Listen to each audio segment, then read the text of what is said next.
Hi everyone and welcome back to Scholastically Natalie. We're gonna switch it up a little bit today.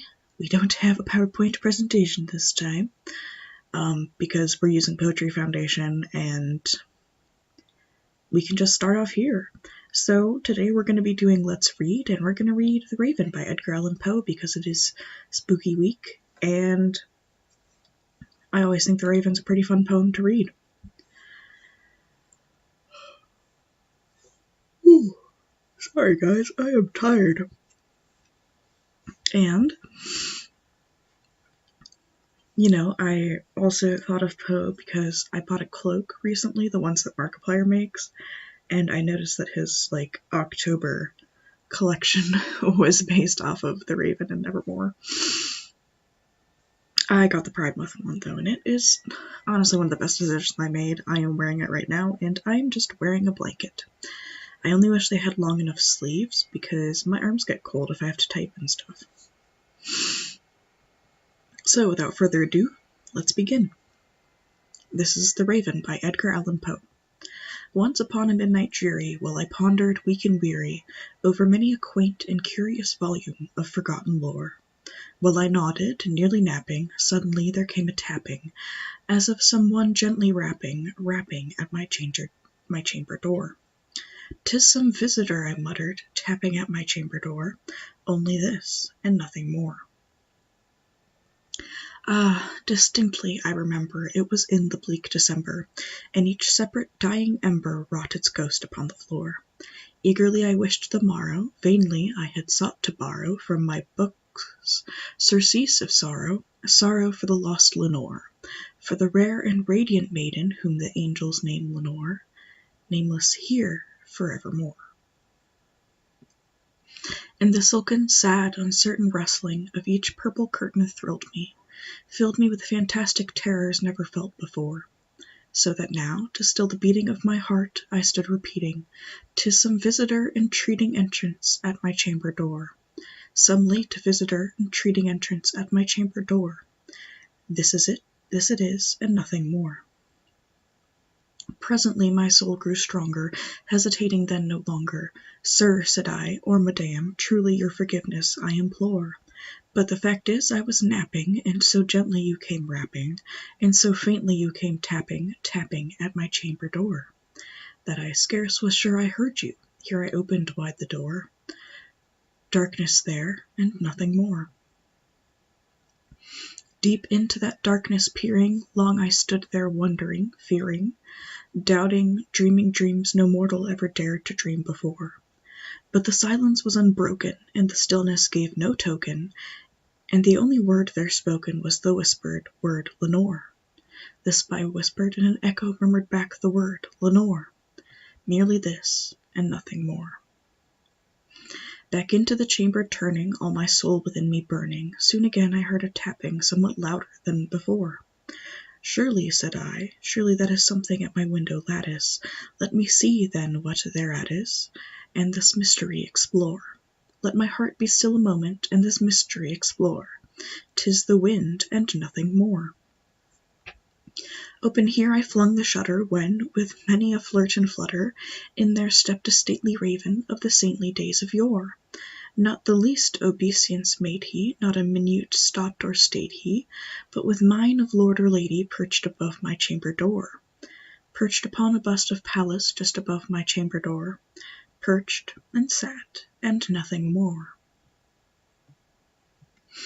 Then this ebony bird beguiling my sad fancy into smiling, by the grave and stern decorum of the countenance it wore.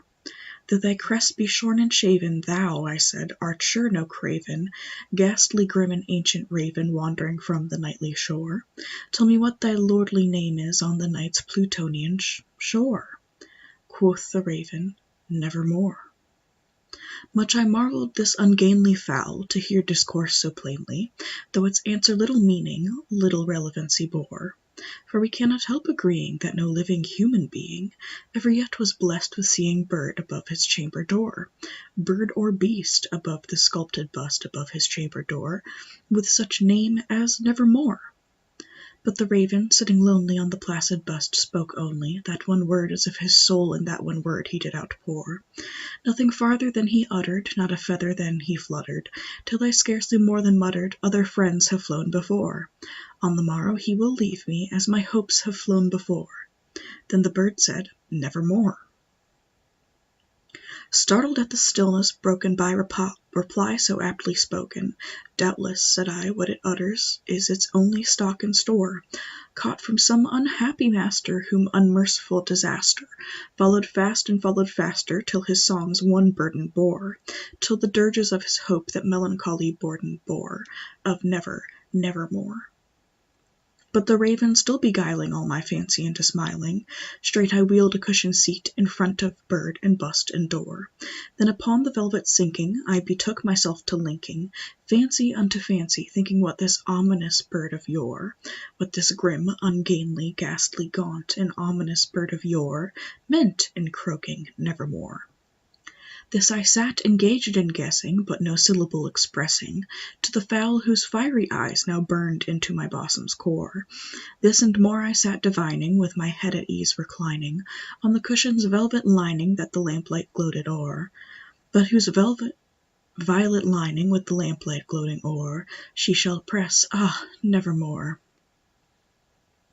Then, methought, the air grew denser, perfumed from an unseen censer, swung by seraphim whose footfalls tinkled on the tufted floor. "Wretch," I cried, "thy God hath lent thee, by these angels he hath sent thee, respite and nepenthe from thy memories of Lenore. Quaff, oh quaff this kind nepenthe, and forget this lost Lenore." Quoth the raven, "Nevermore." "Prophet," said I, "thing of evil, prophet still if bird or devil, whether tempter sent, or whether tempest tossed thee here ashore, desolate yet all undaunted, on this desert island, on this desert land enchanted, on this home by horror haunted, tell me truly, I implore, is there balm in Gilead? Tell me, I implore." Quoth the raven, "Nevermore." "Prophet," said I, "thing of evil, prophet still if bird or devil, by that heaven that bends above us, by that God we both adore, tell this soul with sorrow laden, if, within the distant Aidenn, it shall clasp a sainted maiden whom the angels name Lenore, clasp a rare and radiant maiden whom the angels name Lenore." Quoth the raven, "Nevermore."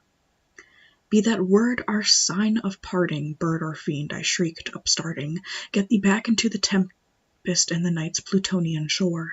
Leave no black plume as token of that lie thy soul hath spoken. Leave my loneliness unbroken. Quit the bust above my door. Take thy beak from out my heart, and take thy form from off my door." Quoth the raven, "Nevermore." And the raven, never flitting, still is sitting on the pallid bust of Pallas just above my chamber door, and his eyes have all the seeming of a demon's that is dreaming, and the lamplight o'er him streaming throws his shadow on the floor, and my soul from out that shadow that lies floating on the floor shall be lifted nevermore. Well, the Raven has such a beautiful rhyme scheme. Whenever I see like modern poetry, reading all the Gabby Hanna stuff recently, it's really hard to find poems that rhyme and still don't sound super like kiddish or like sing-songy. And while this has sort of a sing-songy rhythm, it's still a much more complex rhythm because he'll rhyme in the middle of sentences. Like undaunted and haunted, and then he skips a couple lines to rhyme ashore and implore, and then says implore and rhymes that with nevermore. So he has just a very unusual and a bit more intricate rhyme scheme than you generally expect people to have. I haven't been forced to study The Raven, actually, of all the famous poems that I haven't been forced to study. I think I got the option to, and I ended up not looking at this poem of Poe's. I looked at a different poem. But it really is just so pretty. I do think he did a wonderful job with this. And it really is interesting because in the beginning it sounded like Lenore was dead. And that does seem to be implied with this lining that she will never more press or like come visit, and that he is never going to see her again. So either she's dead or she's left him. And because the bird keeps repeating the same phrase, he gets very upset with it because it's predicting that he will never see this lady again. And even though he's told it to leave and to get out, it still remains because it did in fact tell him that it would not leave. I'm sure there's much more that I didn't pick up on this reading. I'd have to read it a couple times through, potentially also when I'm not so tired. I've been sleeping strangely, and I just am always very sleepy. I also, in case there were a couple words you didn't pick up. In this case, this censor, it doesn't mean to like censor words. It's a little metal ball that would be at the end of a chain that priests would put incense in and swing around to purify places. They don't really do it anymore. I think it's mostly seen in like Catholic churches now. But that's something that used to be a bit more common. You'd probably see it in like horror movies if somebody's feeling a bit spicy with trying a different visual to exorcise ghosts with. Also, seraphim are angels. If you didn't connect, these angels he hath sent thee to seraphim. Those are a type of angel. I don't remember what level they are. I used to know, but I do not know anymore. And something very usual with older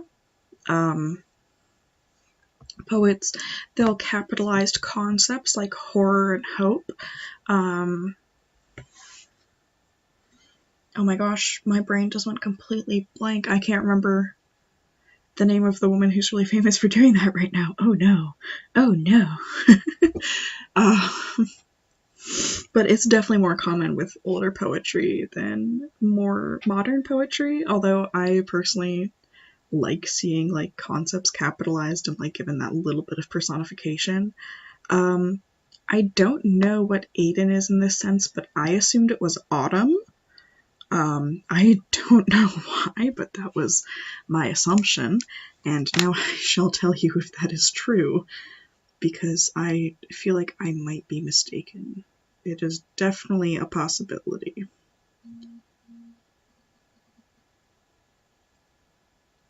Oh, look, people have already been Googling this.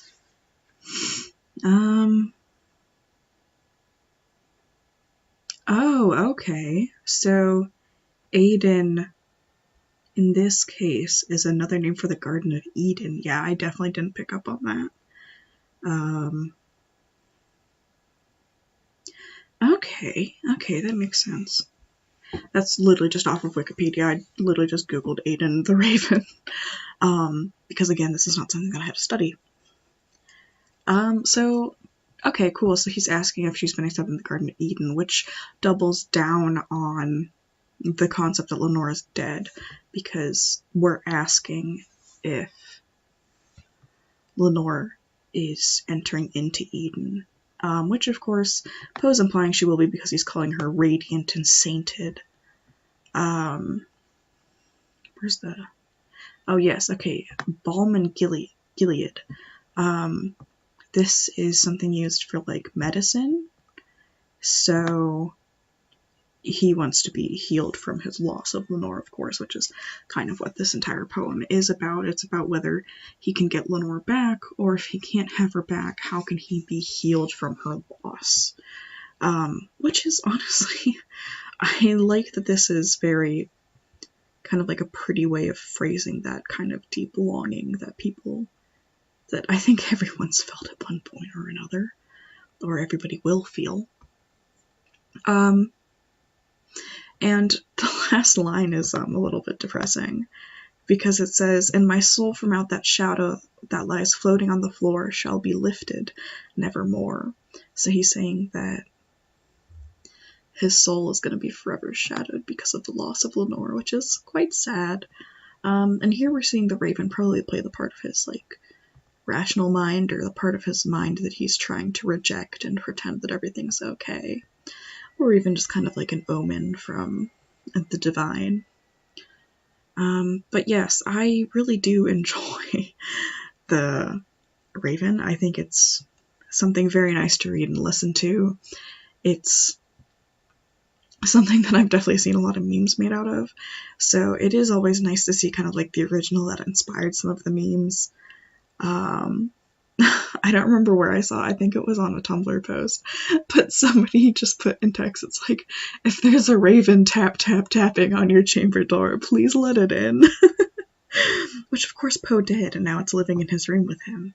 And perhaps if we're feeling a little bit, spicy, a little bit hopeful, maybe the raven is Lenore, who's been reincarnated and returned to him, who's never going to leave him alone again. But that's probably not what Poe was angling for. He's a bit more of a sad man than that. But, we can always hope that the speaker will get their own little personal absolution. Well, that is The Raven. I hope you enjoyed this kind of brief analysis session. I don't think it was anything super in-depth. If we are interested, I can try going super in-depth with it, although I feel like it's a pretty commonly done topic.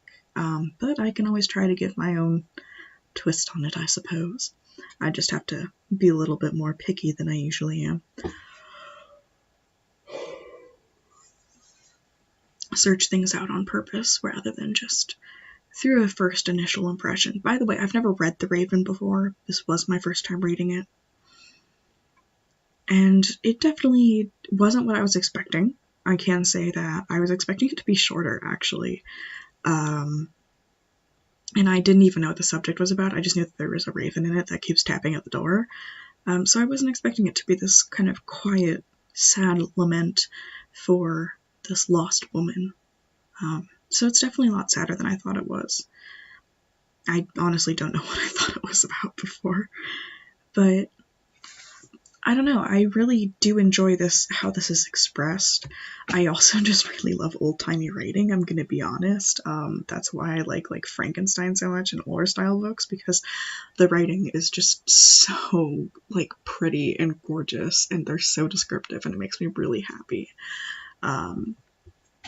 But yes, I hope you enjoyed this very brief foray into Poe and the Raven. If you are interested in more videos like this, please let me know by leaving a like or a comment. If you are interested in more writing, reading, and D&D related substances, D&D related videos, oh my goodness, please subscribe. There's occasionally live streams. I'm hoping once I figure out how to, get stuff together in my video editor, I will do a longer video about Fran Bow. So if you're interested in that, let me know. Thank you, and